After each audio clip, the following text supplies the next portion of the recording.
بسم اللہ الرحمن الرحیم الحمد للہ رب العالمین وصلی اللہ علی سیدنا محمد وآلہ الطاہرین ولعنت اعدائہم اجمعین من الآن الى قیام یوم الدین۔ بسم اللہ الرحمن الرحیم۔ سورہ بقرہ کی آیت نمبر 20 تک کل ہم نے تلاوت کیا تھا اور اس کی مختصر ترجمہ و تفسیر آپ کی خدمت میں پیش کیا۔ آج اس سورہ بقرہ کی آیت نمبر 21 ہے۔ اس میں خدا بند عالم فرماتا ہے یا ایھا الناس اعبدوا ربکم الذی خلقکم، اے لوگو، یہاں پر یا ایھا المؤمنون ہے نہ یا ایھا المسلمون ہے، عوام عام انسان مخاطب ہے، خدا بند عالم عام انسانوں کو خطاب کر رہا ہے یا ایھا الناس اعبدوا ربکم الذی خلقکم، اے انسانوں عبادت کرو اپنے پروردگار کی۔ الذی خلقکم، کون پروردگار؟ اس کی عبادت کرو، کسی بت کی عبادت نہیں، اس اللہ کی عبادت کرو کہ جس نے تمہیں خلق کیا ہے، جس نے تمہیں پیدا کیا ہے، جو تم کو عدم سے وجود میں لایا ہے۔ الذی خلقکم والذین من قبلکم لعلکم تتقون، اور اس نے پیدا کیا ہے ان کو جو تم سے پہلے تھے، ان کو بھی اسی نے پیدا کیا۔ لعلکم تتقون، اعبدوا لعلکم تتقون، عبادت کرو شاید متقی بن جاؤ۔ معلوم یہ ہوا کہ متقی بننے کے لیے عبادت کا ہونا ضروری ہے۔ دنیا کا جو قانون ہے اس میں قانون تو لکھا ہوا ہوتا ہے لیکن کہیں پر مورد خطاب نہیں ہوتا۔ ڈائریکٹ قانون بنانے والا لوگوں کو خطاب نہیں کرتا ہے، لیکن خدا بند عالم نے جو قانون بنایا ہے وہ ایسا قانون ہے جو بدلنے والا نہیں ہے۔ مثلا ہمارے ہندوستان کا جو قانون آزادی سے پہلے تھا، 1947 سے پہلے، اور جو قانون بعد میں بنا، کچھ قانون وہ ہوتے ہیں جو پہلے کی ہی تائید ہوتی ہے، کچھ قانون ہوتے ہیں جو اس میں نیا ایڈ کیا جاتا ہے۔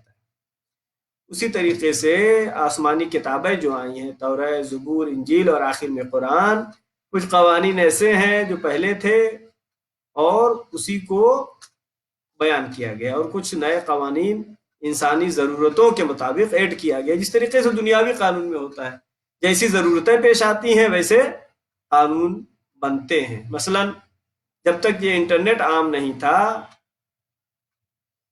اس وقت کرائم برانچ جو ہے اس کی انٹرنیٹ پہ جو غلط افواہیں پھیلاتے ہیں، غلط کام کرتے ہیں، ان کے لیے قانون نہیں تھا، لیکن جب انسان کی ضرورت پڑی تو قانون بنا۔ اسی طریقے سے جو اللہ کی طرف سے قانون آیا ہے، قانون کی کتاب ہر زمانے میں رہی ہے، تو قانون اس زمانے کے انسانوں کے مطابق آتا رہا، اور آخری کتاب جو اللہ کی طرف سے آیا، قانون کی کتاب جو آئی ہے وہ ہے قرآن مجید، اور اس کو قیامت تک باقی رہنا ہے، اب کوئی نبی آنے والا نہیں، لہٰذا اس کا قانون وہ جامع قانون ہے جس سے انسان ہمیشہ فائدہ حاصل کرتا رہے گا۔ کیا کرو؟ اللہ کی عبادت کرو۔ عبادت کس لیے ہے؟ تاکہ لعلکم تتقون، تاکہ متقی بن جاؤ۔ عبادت کرے گا اللہ کی انسان تو متقی بنے گا، متقی بنے گا تو پھر کامیاب ہو جائے گا۔ کیا کامیاب ہو جائے گا؟ یعنی انسان کے کامیابی اسی وقت ہے کہ جب یہ اس دنیا میں ایسی زندگی گزارے کہ بہشت حاصل کر لے، جنت کو حاصل کر لے۔ اگر یہاں تک نہیں پہنچتا ہے تو انسان ناکام ہے۔ لہذا ایک بات ذہن میں آ گئی، جیسا کہ آیت اللہ بہجت نے فرمایا کہ واجبات کا انجام دینا ایسا ہے کہ جیسے آپ نے زمین خریدی ہو۔ زمین جو خریدنا ہے واجبات کا انجام دینا، لیکن مستحبات جو انجام دیتے ہیں وہ ایسا ہی ہے جیسے زمین پر کوئی چیز بوئی جا رہی ہو۔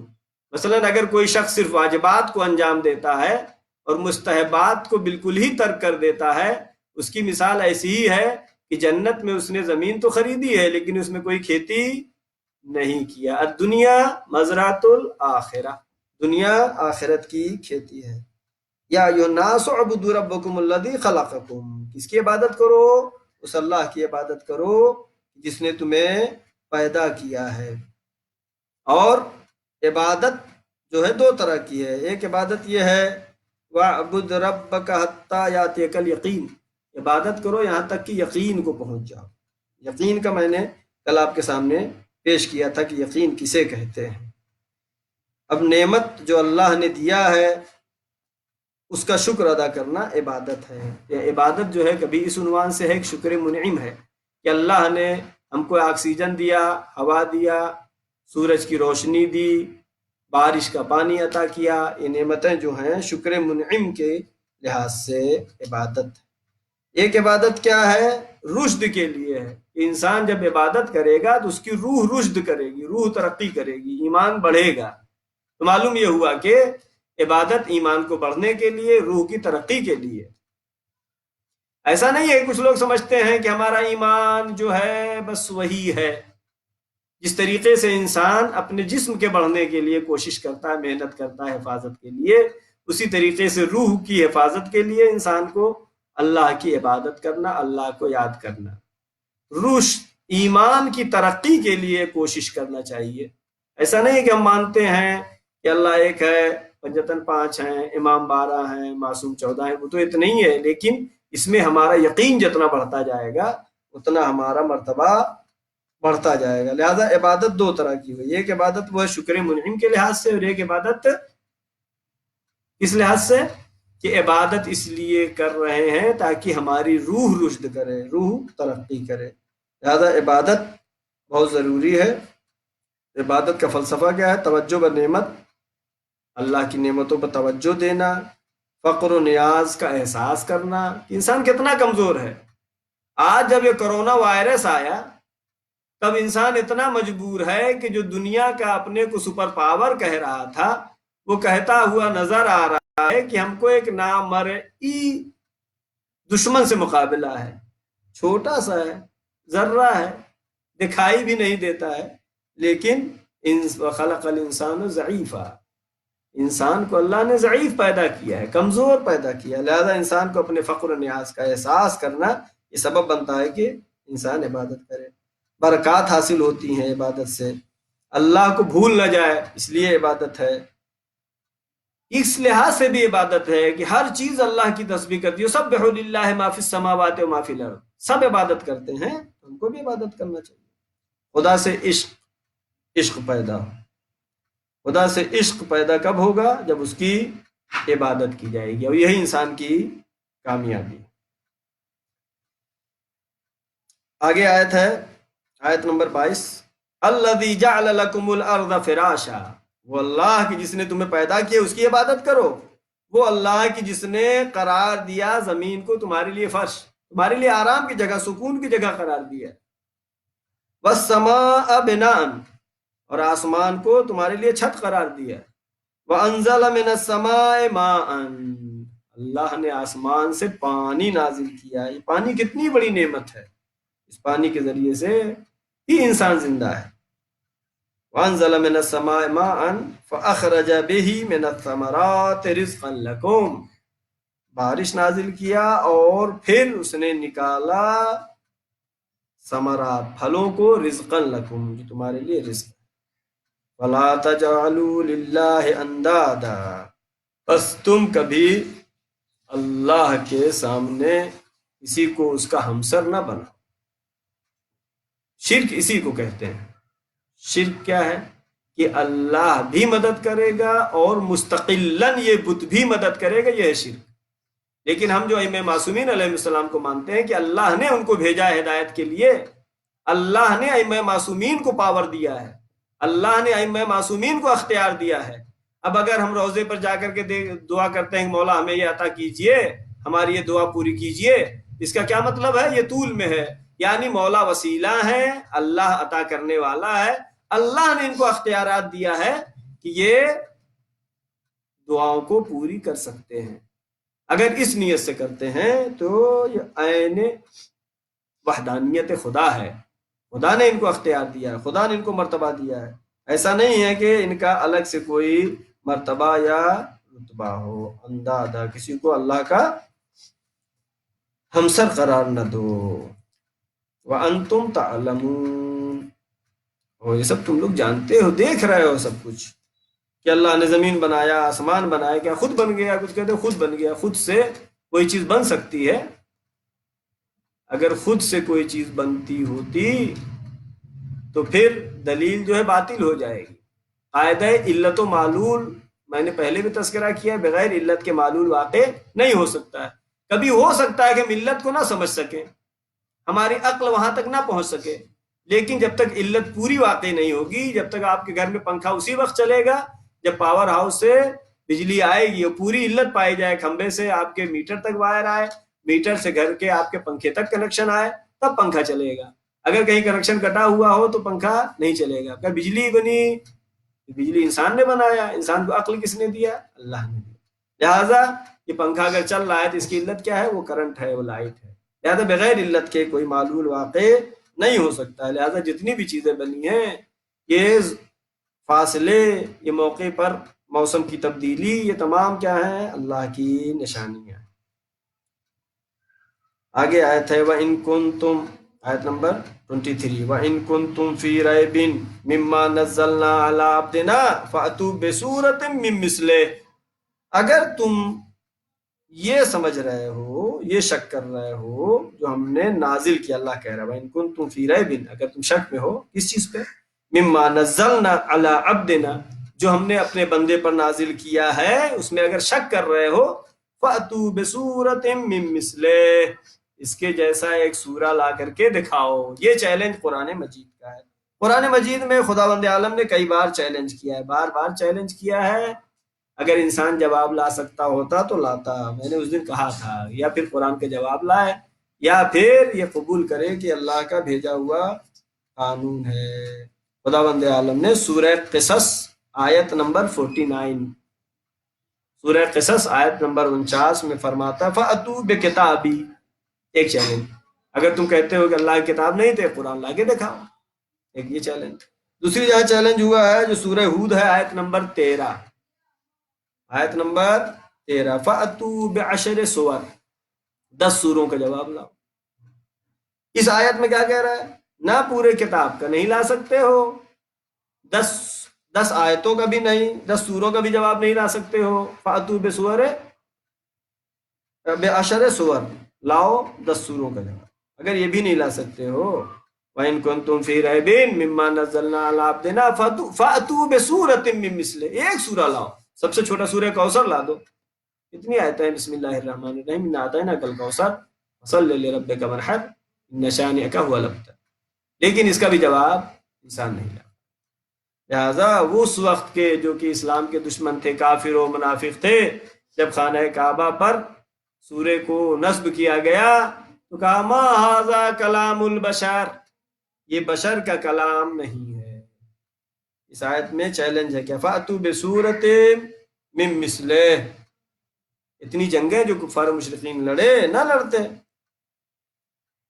فَأْتُوا بِسُورَةٍ مِّن مِّثْلِهِ ان کنتم فی ریب مما نزلنا علی عبدنا، ہم نے اپنے عبد پر نازل کیا۔ عبد ہونا بہت بڑا مرتبہ ہے۔ عبد ہونا، خدا کی بندگی حاصل کر لینا، یعنی عبد ہوتا ہے تو معراج پہ پہنچتا ہے انسان۔ یعنی رسول اللہ کو پہلے عبد کہا اللہ نے، عبد ہوگا، تشہد میں کیا پڑھتے ہیں؟ وَأَشْهَدُ أَنَّ مُحَمَّدًا عَبْدُهُ وَرَسُولُهُ، عبد ہے پہلے، پھر رسالت ملی۔ معلوم یہ ہوا اگر انسان چاہتا ہے کچھ مرتبہ حاصل کرے، کچھ رتبہ حاصل کرے، کچھ مقام کو پہنچ جائے تو اس کو عبد ہونا پڑے گا۔ فی ریب مما نزلنا علی عبدنا، اگر اس میں شک ہے فأتوا بسورۃ من مثلہ، ایک سورہ کا جواب۔ وادعوا شہداءکم من دون اللہ ان کنتم صادقین، اور اپنے مددگاروں کو بلا لو، اکیلے ہی نہیں، سب مل جل کے۔ وادعوا شہداءکم، تمام انسان، سائنسداں ہو، ڈاکٹر ہو، انجینئر ہو، پروفیسر ہو، سب مل کے وادعوا شہداءکم۔ وہ عرب کہ جہاں کی فصاحت و بلاغت اتنی مشہور تھی کہ وہاں پہ گھروں کی بچیاں، گھروں کی لڑکیاں عربی میں ایسے فصیح و بلیغ اشعار کہا کرتے تھے کہ آج بھی ادبی کتابوں میں اشعار موجود ہیں، اس زمانے میں چیلنج ہو رہا ہے، آج تو اور ہی ناممکن ہے۔ آج بھی پڑھے لکھے بہت ہیں جو عربی بھی جانتے ہیں، اللہ رسول کو نہیں مانتے ہیں۔ اللہ ایک سورہ کا جواب، وَدْعُوا شُهَدَاءَكُم مِّن دُونِ اللَّهِ، لاؤ اللہ کے علاوہ جتنے تمہارے مددگار ہیں لاؤ، تم صادقین، اگر تم سچے ہو، اگر تم یہ کہہ رہے ہو کہ اللہ کی کتاب نہیں ہے، پہلی بات جواب لاؤ، اور جتنے مل کے ہو تم لوگ مل جل کے اس کام کو کرو، تب بھی اس کو جواب، اگر تم سچے ہو تو جواب لا کر کے دکھاؤ۔ آگے کیا آیت کہتی، وَإِن لَّمْ تَفْعَلُوا وَلَن تَفْعَلُوا، تم اس کام کو ہرگز انجام نہیں دے سکتے ہو۔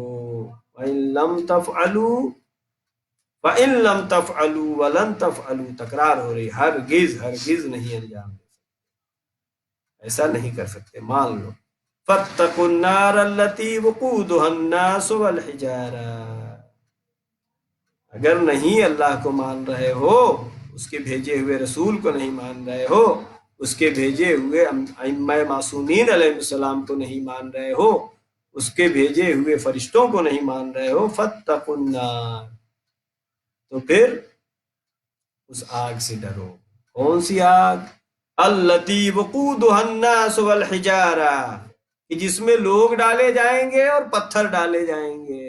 یہاں پر آیت جو ہے پتھر ڈالے جائیں گے، کیا مطلب؟ یعنی بت جو پتھر کے ہوتے تھے، جو اس بت کو ماننے والے ہیں وہ بھی جہنم کی آگ میں جلائے جائیں گے، اور وہ پتھر بھی انہی کے ساتھ میں جائے گا۔ اعدت للکافرین، جو کہ تیار کی گئی ہے یہ آگ، کس کے لیے؟ کافرین کے لیے۔ آگے آیت نمبر 24، وَبَشِّرِ الَّذِينَ آمَنُوا وَعَمِلُوا الصَّالِحَاتِ، اے میرے رسول بشارت دے دیجئے اس کو، ان لوگوں کو کہ جو ایمان لائے، صرف ایمان نہیں لائے، وَعَمِلُوا الصَّالِحَاتِ، اور نیک انجام بھی، نیک اعمال بھی انجام دے رہے ہیں، ان کو کیا کرو؟ بشارت دو۔ بشارت کسے کہتے ہیں؟ اچھی خبر دینے کو، خوشی کی خبر دینے کو۔ ان لہم جنات تجری من تحتها الانہار، جو ایمان بھی لائے ہیں، عمل صالح بھی انجام دے رہے ہیں، ان کو، ان کے لیے کیا ہے؟ جنات تجری، ایسی جنت، من تحتها الانہار، جس کے نیچے نہریں جاری ہیں، کل ما رزقوا منها من ثمرۃ رزقا،